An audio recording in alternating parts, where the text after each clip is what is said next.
Now that you have learned how to calculate gradients for neural networks and how backpropagation works, you must have realized that every time you want to create a new network architecture, you will need to write down the equations for the backpropagation and then implement it as well. That can be very time consuming if, let's say, you're trying to experiment for hundreds of different architectures in a single day. So, there are some AutoGrad libraries like PyTorch or TensorFlow which help you to automatically calculate the gradients. You just specify the network architecture and the gradients will be automatically calculated. Today we are going to learn about PyTorch. So PyTorch is a very easy to understand framework and it is very fast as well for calculating gradients. It automatically makes use of the computational hardware supports which are available on your computer. Like if you have CPUs, then PyTorch uses CPUs. If you have GPUs, the graphics processing units, which are way superior to CPUs, you will be able to use them in PyTorch without changing the code much as well. So let's start with introduction to PyTorch. In PyTorch, we are going to take the example of MNIST, as MNIST is a very popular dataset. PyTorch has its inbuilt data loader for the MNIST dataset. So we'll have a look at loading the data. Then we'll see how to create the model architecture in PyTorch by importing the NN module class. Then we'll see how to initialize the stochastic gradient descent optimizer. Even though we call it the stochastic gradient descent, the batch size is not actually one, it's a mini batch gradient descent. So we'll use that optimizer to optimize the parameters of a network. We'll see how to make the code reproducible and what reproducibility actually means. We'll see the code to train the model. What does epoch mean? What is training? And how your for loop will work to train the model iteratively. We'll see the code for testing as well, which is very similar to the training code. And then finally, we'll see how to save and load the model. The entire code, which we are going to see right now, has been uploaded on the workshop repository on Automnize AI. So let's start with understanding the PyTorch starter MNIST code. So first of all, we have the entry point of the code over here. When you execute your Python program by running Python, name of the file, the name of the program is set to main. If you are importing this file as a library in your other projects, then the name of this program is not equal to main, hence this code will not be executed. So when you want to run your program and also execute some commands, then you put it inside the condition if name equal to main. So when we execute this command, the main function will be executed. So let's see what the main function is. In the main function, we first set useCUDA equal to false. Most of you people, when you are running it on your own computer, might not have access to an NVIDIA graphics processing unit or NVIDIA GPUs. So you can set useCUDA to false so that your program will only use a CPU. If you have a GPU available, let's say you have a RTX or GTX 2080 Ti or something, then you can set this use CUDA to true and the code will work by utilizing your GPU. Next, we set the seed as 0. This seed is used to fix the randomness in the code. So let's say you randomly initialize the parameters of the network. You train the model using gradient descent and you get a very good model. You go and present it to everyone and you ask them to follow your example and train the model again. People try to reproduce your code, but now they are not able to get the accuracy which you claimed. This will be a very embarrassing moment if you also retry training the code and you are not able to achieve the accuracy which you got when you ran the code the first time. Hence, your code should be reproducible. Every time you run the code, it should give the same accuracy. To do that, you can set the seed value of your program. So when a random number is generated, it is conditioned upon the seed value. If you set the seed value for all the libraries, then your code becomes deterministic. Even though the weights are randomly sampled from the Gaussian distribution, if you see set the value of the seed, the weights will be always initialized in a similar fashion. You can change the value of the seed to change the weights which are sampled from the Gaussian distribution. So over here, I have set the seed for the torch.cuda, torch, and numpy random, and I've also set some torch. If you are using the GPU, then it uses some approximate algorithms which might produce some randomness into your code. To avoid that, I have set the CUDA benchmark equal to false and deterministic equal to true. So these are some of the things which you can set to ensure that your code always produces the same accuracy when you rerun the entire program. So now we have our seed to be set to 0. Next, we need to load the dataset.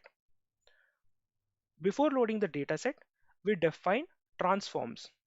Now, when you are loading the dataset, your MNIST images will be in the range of have pixel values in the range of 0 to 255. As MNIST is a grayscale image, the rows will be 28, columns will be 28, and number of channels will just be 1, having the values in the range 0 to 255. You want to first convert the range from 0 to 255 to 0 to 1. To do that, we have transforms.toTensor. It will automatically convert your NumPy array to a PyTorch tensor while also normalizing the values between 0 to 1. Then we use transforms.normalize. After converting it to 0 to 1, we further normalize the values of the pixel by subtracting mean, which is 0.1307, and dividing by the standard deviation, which is 0.3081. These mean and standard deviation are for all the pixels in the MNIST training dataset. So when we normalize the dataset, the model converges faster to the optimal values. That is why we are normalizing. And you can use transforms to apply multiple kinds of transforms, like we first convert to tensor and then normalize. You can have a look at the transforms library to see more and more kinds of transforms which are possible, and you can directly compose them over here. After you create the transforms, you compose the transforms and create a transform variable, you can load the datasets.mnist. This dataset is present inside Torch Vision. So if we go at the top, we have imported datasets from Torch Vision. So as MNIST is a very popular dataset, Torch has its inbuilt MNIST data loader. But if you, let's say, are creating your own dataset, you will need to create the dataset loader yourself. Right now, we'll go on with using the base loader of MNIST, but later on, you'll have to create your own data loader as well. Now, we do datasets.mnist. We specify the path where the MNIST dataset should be downloaded to. We set train equal to true, meaning this dataset will have the training samples. We set download equal to true. This means that if the data is present over here, then it won't be downloaded. But if it is not, then it will be downloaded from the internet. And then we set the transforms which we defined previously. Doing this will load our dataset into this variable, into dataset1, which has the training images. And then you have dataset2, where we set train equal to false. Hence, the testing images will be loaded over here. Now, after doing this, we get the data sets. Let us try to visualize the data sets over here.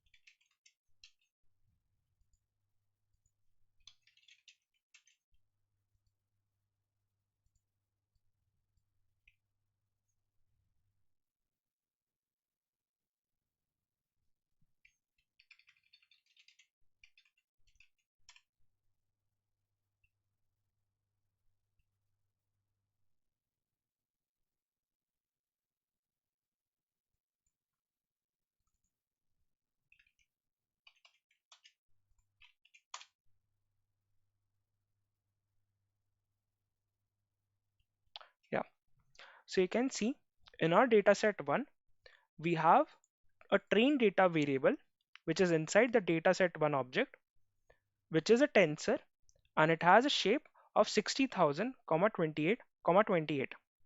What this means is that the train data has 60,000 images, each having 28 rows and 28 columns.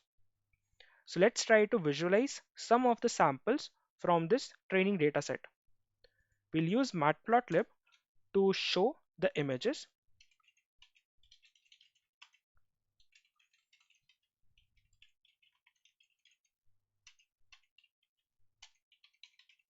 So I take the first image from the 60,000 images and I convert the tensor to NumPy. After that, I do plt.show. We'll need to import plt as well.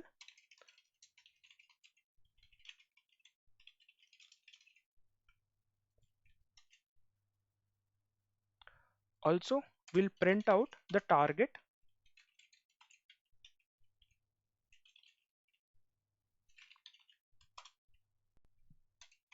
which we have in the dataset.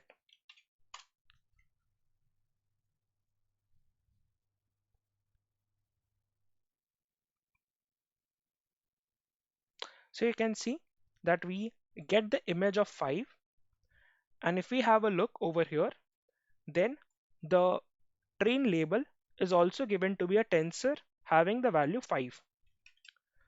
So this way the data set is kept inside PyTorch. We have the train data which has the images and the train labels which have the corresponding targets. We can visualize further images. So I'm taking the second image now.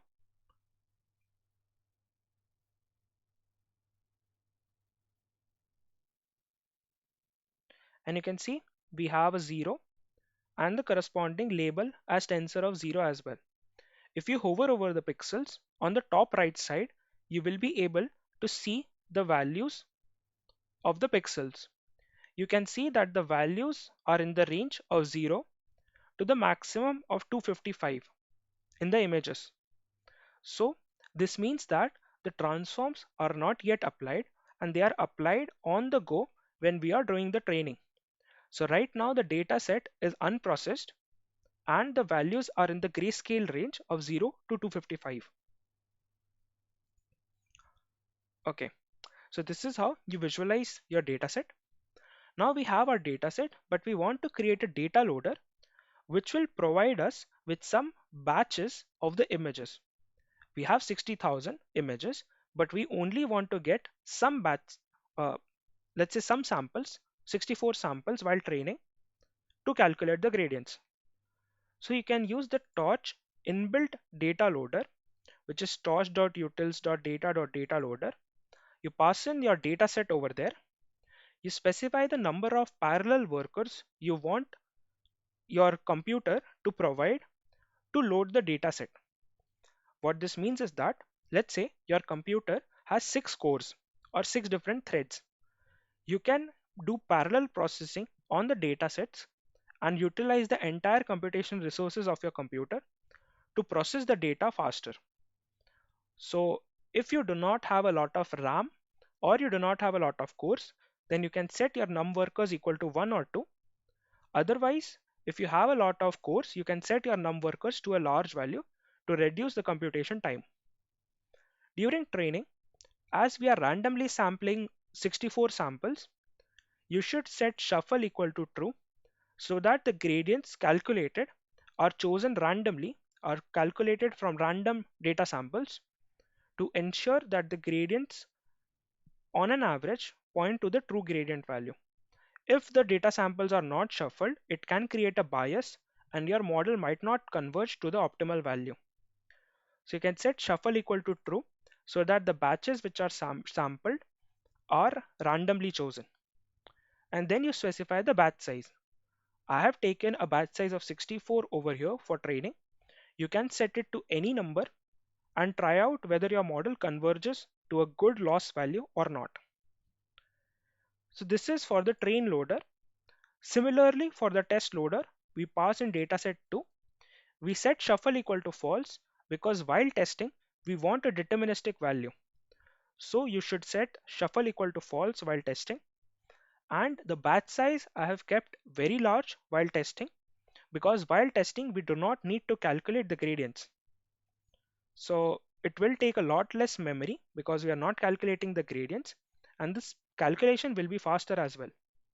So that is why I've kept a very large batch size so that the computation can be done faster. So this is how you initialize your train data loader. Next comes is initializing the neural networks model, which is done by just creating an object of the net class. So let us have a look at how we have defined the net class at the top. So at the top, I have defined a class net nn.module. So this class is derived from the parent class nn.module. nn.module is provided by PyTorch. So if you have a look, we import torch.nn as nn. So nn.module is the parent class of any PyTorch model you create. It has some inbuilt functionalities which will automatically calculate the gradients for you. Over there, you need to define two functions. First is the constructor, and next is a function named forward. I'll talk about what exactly happens in these two functions. In the init function, which is the constructor, we initialize the different parameters of the network. Over here, we are defining a simple architecture which takes in 784 inputs, which is 28 into 28, then calculates the number. So over here, we have 30 nodes in the hidden dimension. And from the 30, we have another hidden layer which converts the 30 hidden dimensions to the output layer, which is of dimension 10. So we have two linear layers which convert 784 to 30 and 30 to 10. And we have stored it in self.fc1 and self.fc2. Whatever variables you create, if you define it inside self, then you will be able to use it in the different member functions of net. So we'll be able to use self.fc1 inside the forward function. Also, you can see over here, we have called the init function of the super class. So we have called the super net comma self, which just denotes the parent class, which is nn.module, and we have called the init function. So this initializes some parameters of the nn.module, and we define the architecture of our model. Over here, we have just initialized the values, and we need to define the exact mathematical equations which we'll use to define what the architecture is. And that we do inside forward. In our forward, we have the input x, which is the image.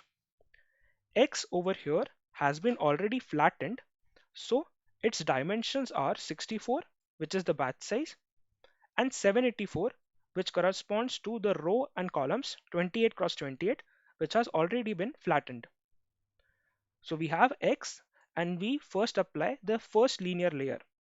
To apply the linear layer, we just do self.fc1 of x. This will apply the first hidden layer to x, and L1 will be the output of the first linear layer. Then we need to apply our activation function. So we use torch.sigmoid, which is the first activation function, and apply it to the linear layer 1. We name that variable L1A1. So it is the layer 1 activation 1.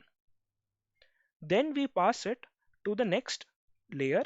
So we use server.fc2 L1A1 to get the output of layer 2, and then we again apply torch.sigmoid on L2 to get the L2A2, and we return this value. So in the init, we define the parameters, and inside forward function, we have defined the equations of our neural network architecture. And that is it. If we define the architecture equations and the parameters, PyTorch will automatically calculate the gradient for us. So over here, if you notice, you did not specify how the parameters of the network should be randomly initialized. We just defined nn.linear and provided the dimensions of the weights. By default, nn.linear initializes your weights using the Gaussian normal initialization. But if you want, PyTorch also provides us with the Xavier initialization, which you can have a look into, which initializes the weights in an orthonormal way. So the different weights are orthonormal to each other, and sometimes Xavier initialization gives better results compared to the Gaussian initialization. So that was it regarding the net class of PyTorch. So coming back to the code, this is where we define our model. We create an object of the net class. Now, if we use CUDA, then we just need to call model equal to model.CUDA. This will transfer all of the parameters of our network to your GPU memory. So right now, the parameters are stored on the CPU memory, and doing model.CUDA will transfer it from the CPU memory to the GPU memory. Next, we define the optimizer. We have already defined the equations and the parameters. By specifying the optimizer, we can take the model parameters, specify the learning rate, and that's it. Optimizer now understands which parameters it has to optimize and what should be the learning rate. So this is how you initialize the optimizer. Now we can start training our model. We have loaded the dataset, we have defined the model, we have our optimizer. So let's start training. We'll be training by running the model for 10 epochs. Now what does an epoch exactly mean? When you're training your model looks at the entire data set for a single time, then we call it that the one epoch has been completed. So right now we have a batch size of 64, and the total number of data points in the training dataset is 60,000. So when a total number of gradient iterations of 60,000 by 64 will be completed, we'll call that one epoch has been completed. So we want to run 10 epochs in total. In each epoch, we train the model once on the entire training dataset, and then we test it out. In this train function, we pass the model whether to use the GPUs or not. By the way, CUDA over here is a GPU library provided by NVIDIA. So that is why we do not say use GPU, we call it use CUDA. So we pass in whether we want to use the GPUs or not. Train loader, we pass the dataset loader for training. We provide it with the optimizer, and we also provide it with the current epoch for printing. So this epoch is just for used to print out which epoch we are currently on. So let's have a look at the training function. So over here we have defined the training function, and we have taken it the different parameters which we passed below. The first code which you can see is model.train.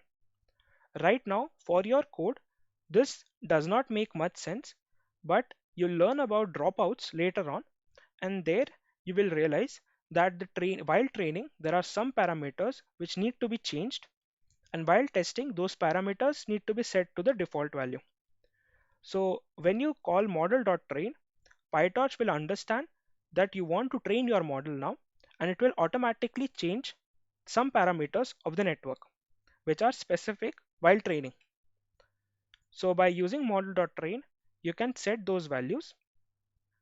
Next, we have created a store loss list where we'll store the loss in each iteration and calculate the average loss to understand what was the loss during this epoch.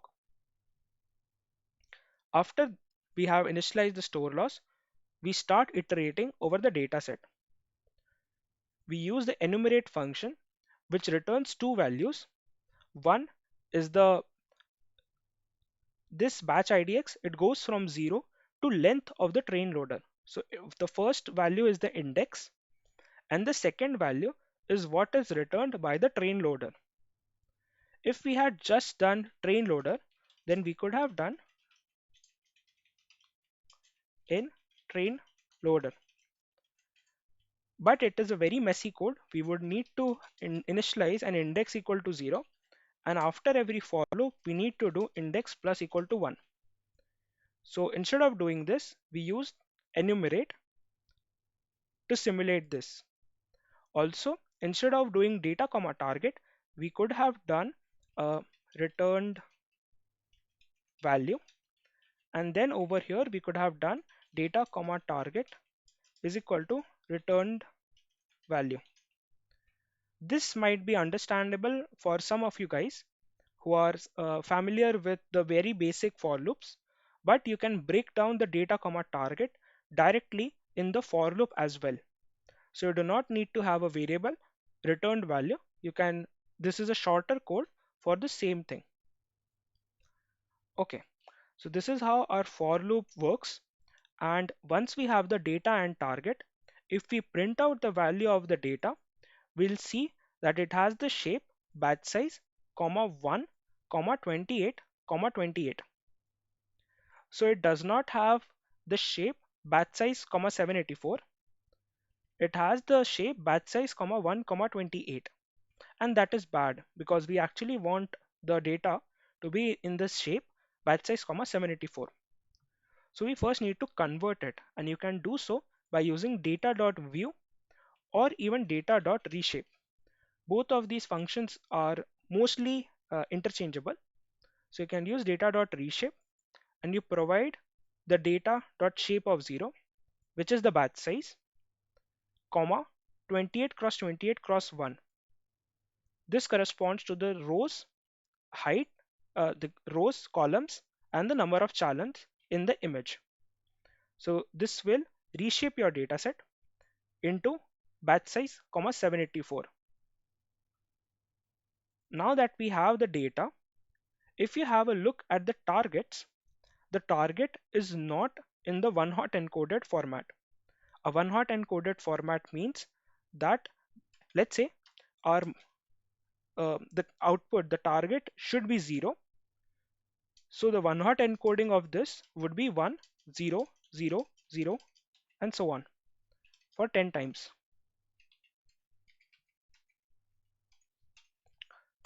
If the target is, let's say, 5, then the output will be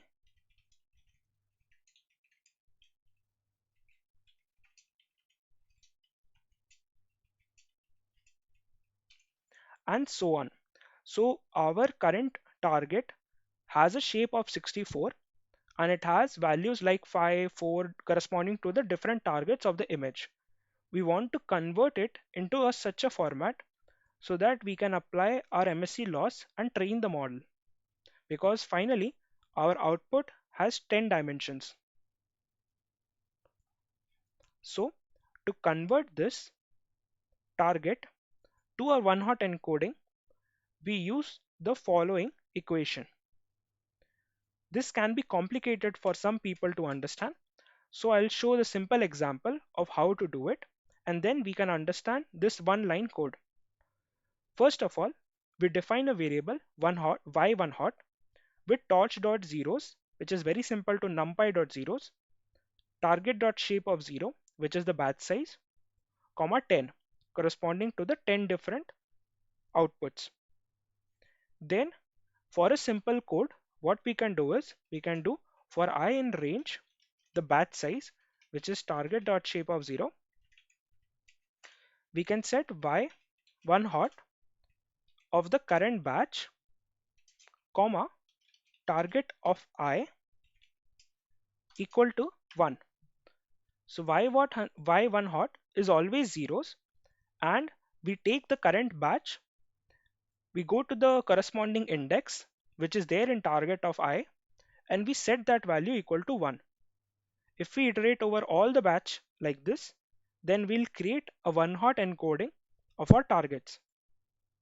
Instead of doing this, you can do this in just one line by using the following equation. So you set y one hot range target of shape dot 0. This will generate an iterable which will generate numbers going from 0 to batch size minus 1. And if you provide the target over here, then automatically PyTorch will take one value from the first dimension, which is 0. It will automatically take the first value of the target and then set its value to 1. Then it will take the second value from the range, which is 1.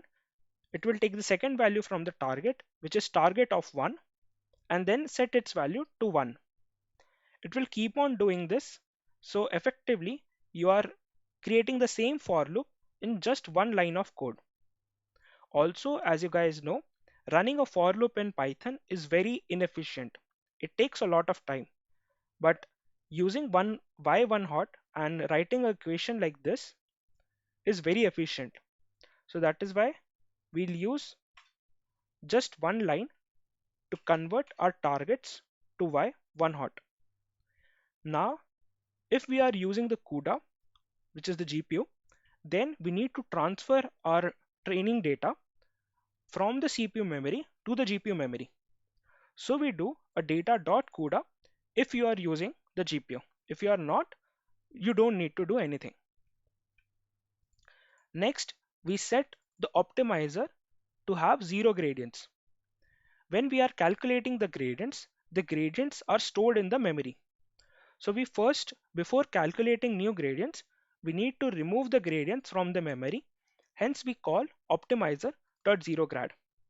Initially, the optimizer is set to have zero grads, but we are going to iterate this over many times. So after we calculate the gradients, we need to remove it. So we set optimizer.zeroGrad, and then finally we pass our data to the model. The code to do is very simple. We just do model of data and we get the output. To understand what is happening over here, if you remember, in Python we have the def underscore dunder call function. When we do model of data, then this data is passed to the dunder call method, but we had not yet defined the dunder call. Then how does the model understand what we should do when we pass the data to the dunder call method? That is defined inside the class nn.module. nn.module has the dunder call method which defines what should happen when you pass in data to it. So when you pass in data to it, it will call the forward function, it will pass the data to the forward function, and you'll get the corresponding output. So that is already defined inside the superclass nn.module. So when we do model of data, this data is passed to the forward X. We pass the data through the model architecture, we get the output, and we store it over here. So we have the output now, and we need to calculate the mean squared error. So I have defined the mean squared error over here by writing the code. So you can see we do tosh.mean and then we calculate the difference between our output and the one hot encoding. We take the squared and that's it. We have the loss. To calculate the gradients, we need to do loss.backward and that's it. When we do loss.backward, the gradients for all the parameters of the network will be automatically calculated. That's a really great property of PyTorch because we do not need to write the equations for the gradient descent. PyTorch will automatically take care of that for you. But calculating the gradients does not mean that your model has been updated. You need to update the parameters of your network and you can do that by using optimizer.step. This will multiply the learning rate with your gradients and subtract that value from your parameters. Also, for um, like setting the description or showing the progress, we store the loss by doing store loss.append loss. If you do this, you might get some errors in older versions of PyTorch, and you should actually do loss.item. So this will only store the numerical value of the loss. If you would have stored loss variable, then it would have stored all the gradients for the model for each iteration, which might make your RAM blow up or a computer might crash down. So remember to set loss.item over here and you keep on storing it inside a list. To print out, we do that every 100 iterations. We print the current epoch, the current how much data has already been seen, and then we also print the value of the current loss. We keep on iterating this while the entire data has not been loaded. So we'll keep on iterating to load the entire data, calculate the gradients, update the model. Finally, we'll print the average loss in the epoch by using the sum of the store loss divided by length of the store loss, which corresponds to the average loss for the entire epoch, and the train function will be over. Coming back to our main code, this is where we would land. So we have executed the train function, and after that, the test function will be called upon. So let's have a look at the test function. In the test function, we do not need the optimizer, hence we have not passed it as the arguments. First, we call model.eval.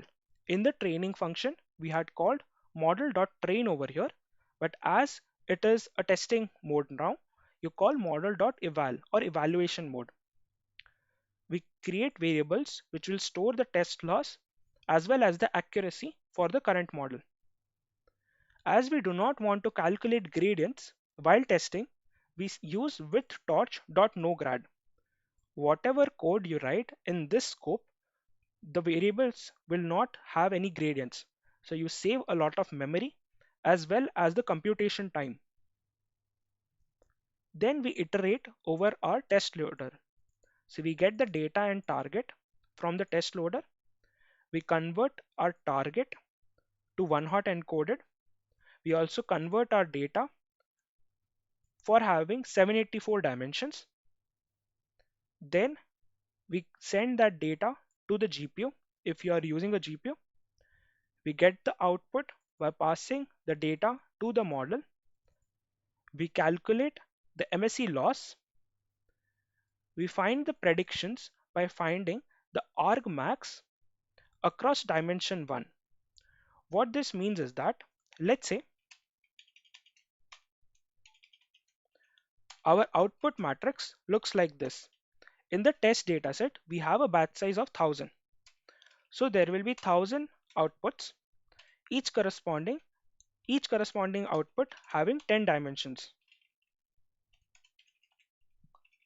So we'll have something like 0.5,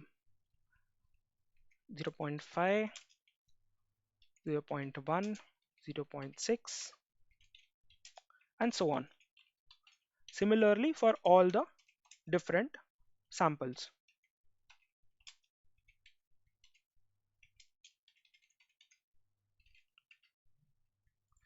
So we'll have something like this. And what we want to do is we want to find the maximum value from the 10 samples, and we want to return the index or the position of that value. So let's say the maximum is 0. 0.6. So that means our model predicted that the corresponding image actually had the value 0, 1, and 2. So it had the value 2. So the first prediction is 2. The second prediction is 0. So this is what we want our model to return. And to do that, we use output.argmax across the dimension 1. When we do this, it will return the position of the maximum element across the columns. So the maximum position across the elements across the columns is 2. For this, it's 0. And by doing this, we'll get predicted, which has the position or the predictions of the model. To calculate the accuracy, we use the predicted values and compare it to the targets. So if the predicted values match the targets, then this equal to operation will return true. So this is an element wise equation. So so we compare each element and return a true or false when the elements match or do not match respectively. We convert the boolean vector to a float vector. So now the true is converted to 1 and false is converted to 0. To calculate the accuracy, we just do tosh.sum. We add the accuracy to correct, and finally we print out the correct values by divide. To calculate the accuracy, we divide by the total number of images in the dataset, which is length of test loader dot dataset. So this is how, and finally we print out the testing loss as well as the testing accuracy. We keep on iterating this for 10 epochs. So the model will see the entire dataset for 10 times. Each time it will train once and then calculate the testing loss and accuracy. Now, after doing this for 10 epochs, your model is now trained. Whenever you want to, let's say, compute your model in real life, you will not keep on retraining it again and again. Once your model has converged, you save the model parameters in a file, and afterwards you just need to reload your torch model with the corresponding parameters instead of randomly initializing it. So we use torch.save model.stateDictionary. The state dictionary has the value of all the parameters of your network. So you store the parameters inside a file named mnest.pt. To load this file, you can just do model.loadStateDictionary torch.load mnest.pt. So later on, let's say you just want to evaluate your model. You will define the model using model equal to net, and just after defining the model, you run this equation, this command, which is model.loadStateDictionary over here. So this will load your model, and then you can directly run the test function to calculate the testing accuracy. You do not need to retrain your model. So that is how you train your model, you test your model, and you save and load your model in PyTorch.